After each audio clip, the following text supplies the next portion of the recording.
were daily basis. multiple reports of Iron Dome crumbling, the batteries dismantled in Hezbollah attack. How true is this report? Days we are speaking, there are still 7 active fronts against Israel. In the past couple of hours, Hamas fired 5 rockets towards the Tel Aviv vicinity. I think that if you want to live in a fantasy land, you can always read Hezbollah reports and Hamas reports and the affiliated media outlets, which always glorify the amazing achievements. But the reality on the ground is very, very different. Iran, it's no question, it's the main actor here. It's the one pulling the strings of Hezbollah, of Hamas, of Palestinian Islamic Jihad, of the Houthis, of the pro-Iranian Iraqi militias, and of course, revolutionary guards, which have a lot of bases in Syria.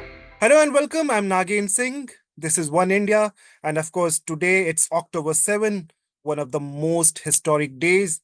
And the war began on this day when Hamas attacked Israel.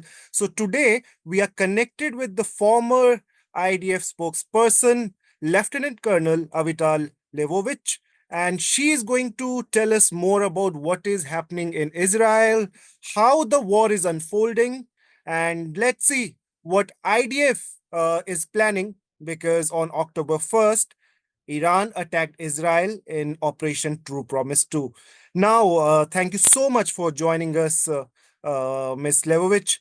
Tell us what is the situation right now. We are getting the news that Hamas has hit Haifa and Tel Aviv, and Hezbollah also have fired on Haifa. So, what is the situation right now in Israel? The situation remains that Israel is still fighting 7 fronts. On October 7th, just 1 year ago, as you mentioned, Hamas surprised us, attacked us in the most brutal way I think the world ever saw. But since then, on October 8th, Hezbollah joined. And then in the course of the months, we saw Yemen, we saw Syria, we saw Iraq. In April, we saw Iran. All join and attack Israel. So today, as we are speaking, there are still 7 active fronts against Israel. In the past couple of hours, Hamas fired 5 rockets towards the Tel Aviv vicinity. Fortunately, no one was killed. There were few landings in open areas, a little bit of damage to a car or a building. But other than that, of course, this was to symbolize that Hamas still has the capability. We know it has the capability, but this is not, what Hamas was like a year ago when it had huge amount of people and so on. Last night, Hezbollah fired a few rockets to the Haifa area and Tiberias area. There too, there were 2 people who were moderately injured and a little bit of damage. But overall, I think people in Israel are quite disciplined after 1 year of sitting in shelters. Whenever they hear the sirens, they know what they need to do. Right. And of course, we have the amazing air defense systems, which protects us really on There a were daily basis. multiple reports of Iron Dome crumbling, the batteries dismantled in Hezbollah attack. How true is this report? Oh, I think that if you want to live in a fantasy land, you can always read Hezbollah reports and Hamas reports and the affiliated media outlets, which always glorify the amazing achievements. But the reality on the ground is very, very different. First of all, the Iron Dome batteries spread all over the country has something like 90% success rate capabilities, which is unprecedented worldwide. But in addition to this, let's talk about the numbers. We know that at least 14,000 of Hamas terrorists have been eliminated in just 1 year. That's a huge number if you compare it to other operations in the But region. but people say this is not 40,000 Hamas terrorists. It includes women and children as well. That's what the UN is also saying. Because the UN is actually quoting, and the other sources are quoting the same source, which is Hamas, Hamas's Ministry of Health, as they call it.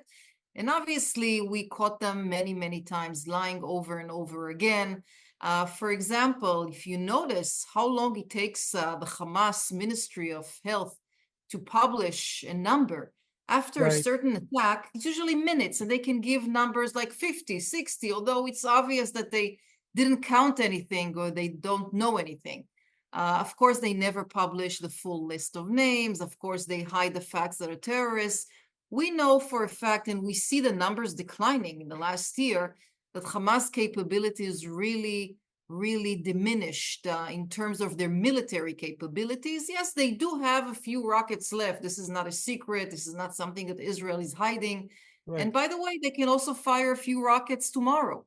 But Right. for their military capabilities, this is really a huge decline. And they're right now, in the last couple of months, they're working more in a guerrilla kind of way rather than the military way. We also have reports that IDF is trying to invade Lebanon, and Hezbollah and IDF forces, they're having ground ops, they are clashing on the ground, and there are reports of killings on both sides, of course. Uh, what do you think is going to happen if there is ground invasion happening? Who has, who has an edge in this war if the ground ops happen, not the war, the fierce war which is happening when they are attacking and bombing the cities? But when the ground ops happen, who do you think have an edge? Hezbollah or IDF? So on October 8th, Hezbollah, a year ago, Hezbollah decided to attack Israel without any trigger from the Israeli side. They decided to stand by Hamas. And since then, they have launched more than 12,000 different types of munitions. Now, Israel gave diplomacy a chance for 11 months, while we Right. lost lives of 50 people, while rockets were fired, sometimes 100 rockets a day, sometimes 200 rockets a day. So for 11 long months, Israel gave diplomacy a chance with an American envoy, German envoy, and a French envoy. This changed 2 weeks ago. 2 weeks ago, Israel launched a very limited ground operation, which is limited to the area close to the border with Lebanon, Mhm. between Israel and Lebanon, which we refer to as South Lebanon. This is an area with many dozens of villages, which served as a hotbed for Hezbollah's activities against Israel. Right. These were the locations where Hezbollah fired those rockets in the last year towards Israel, anti-tank, different kinds of rocket capabilities, plus this is the area where they store their weapons. So that's the reason why, after 11 long months of giving diplomacy a chance, and Mhm. it failed, Israel decided to make sure that the residents, those 63,000 people in Israel who had to evacuate their homes due to this aggression, can return safely to their homes one day. And the only way to do that is really to make sure that this entire strip, the southern Lebanon strip, is clean from Right. weapons, from terrorists, and so on. And by the way, one of the things we have found are plans of a commando unit of Hezbollah called Radwan forces. And the plan was to infiltrate into Israeli communities, just like Hamas did on the envelope of Gaza a year ago. Right. So I think this is a critical operation. I can tell you that the numbers I have are indicating that more than 400 Hezbollah terrorists have been Yeah. eliminated just since the operation on this specific area had begun 2 weeks ago. Right. There are multiple issues that Israel is facing. Of course, Iran is one of them. It is not that the resistance forces are only attacking. Also, Iran had the direct hit on Israel. And the world was bracing for IDF attack on Iran, but it did not happen. What are your views? What is going to happen? How IDF is going to react after the October 1st attack on Tel Aviv? Well, Iran, it's no question, it's the main actor here. It's the one pulling the strings of Hezbollah, of Hamas, of Palestinian Islamic Jihad, of the Houthis, of the Yeah. pro-Iranian Iraqi militias, and of course, Revolutionary Guards, which have a lot of bases in Syria. So without Iran, we would not be in this situation to begin with. They're giving the directives, they're giving the funding, they're giving the orders. Now, Israeli officials said repeatedly that following those 200 ballistic missiles that were targeting at us, and I was sitting in a shelter with my family for Mhm. an hour, hearing the explosions outside of my house, as millions of Israelis heard, this is something that will not go by unanswered. I assure you, there will be an Israeli response. It will be a severe response. It will be a tough response. And I hope the Iranians, the Iranian regimes, of course, we have nothing against the Iranian people, which I know they're suffering too. I hope the Iranian regime will understand the message after the attack. The timing of the attack has a few elements: intelligence, readiness, approving the plans in the Israeli cabinet, and so on. So it doesn't have to be necessarily within 48 hours of the attack, but it will happen. I have no doubt about it. One question I want to understand, you have been part of IDF.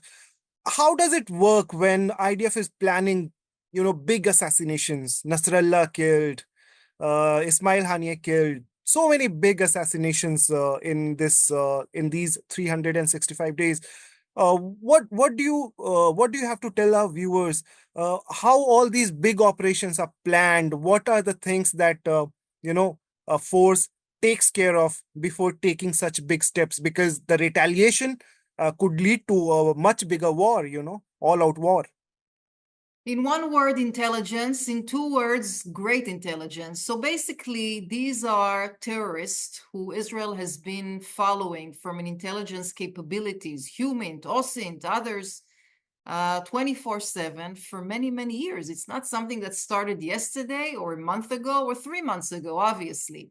So when you have the intelligence information, when you have all conditions on the ground which are relevant. For example, there are no civilians who are uninvolved in terror which are in the area. Right. When the situation, when the weather permits, when you have the right tools, and when this meets your goal, for example, to return the safety and security to Israel, then you can attack. So we are talking about long time intelligence developing, collecting from different means, from different levels on these terrorists, and for the right timing to happen. Right. Well, what are your views about IDF's operation in Gaza? Do you think Hamas has been completely eliminated? Because PM Netanyahu said that their major focus or the biggest goal is to completely eliminate Hamas. But Hamas is still operating. Of course, the many big names, they have been assassinated, killed. There are several reports of IDF inside the tunnels. The tunnels have been destroyed. Of course, Hezbollah tunnels is a new problem. But where do you see Hamas elimination? Has the goal been achieved, or there is a lot to achieve yet? There are two goals in Gaza with regard to the war in Gaza. Number one is to collapse Hamas military and government. That has been achieved, I would say something like 90%, in some areas even 100%. So in most of Gaza, there is no Hamas governance. You can see it here and there in small neighborhoods, in small areas, but in large, you don't see Hamas governing Gaza. And from the military perspective, it's the same. Almost all the brigade commanders of Hamas have been eliminated. So you see, I think there's one brigade commander who is left. There are a few battalion commanders who are left, but there are not many terrorists under them, so they could operate them. So overall, I would say this goal has been mostly achieved. The second goal was to return the hostages. And here, unfortunately, we have not achieved the goal for multiple reasons. The main one is that the leader of Hamas, Sinwar, is not interested to reach any kind of deal with Israel, with Qatar, with Egypt. So I would say 50% of the goals have been achieved, and that's why there are still forces in Gaza, boots on the ground, still operating to remove the last terrorists from the area. Well, my last question, and that comes to Iran and Israel. In case of ground operations, Israel has a much lesser army and great technology. I must say, they are technically very advanced than any other country. But when it comes to ground operation, Iran has much bigger, force, army, not Israel. In that case, how will it turn out? I don't think this is a relevant issue because the distance between Iran and Israel is 1,300 kilometers. So Yes. I don't see a situation in which Iran will risk the lives of its own military in order to attack Israel. That's the reason it's using proxies like Hezbollah, like Hamas, like Islamic Jihad, like different militias in Iraq, like the Houthis. I think that after the next response that Israel will retaliate to Iran, I think more capabilities, more Israeli capabilities will be revealed, and Iran will need to recalculate its route Right. vis-a-vis Israel and the region. I'm optimistic, I have to say, although this is a day of mourning here in Israel for us. We're all commemorating those 1,200 people who were murdered on October 7th a year ago, and the soldiers Right.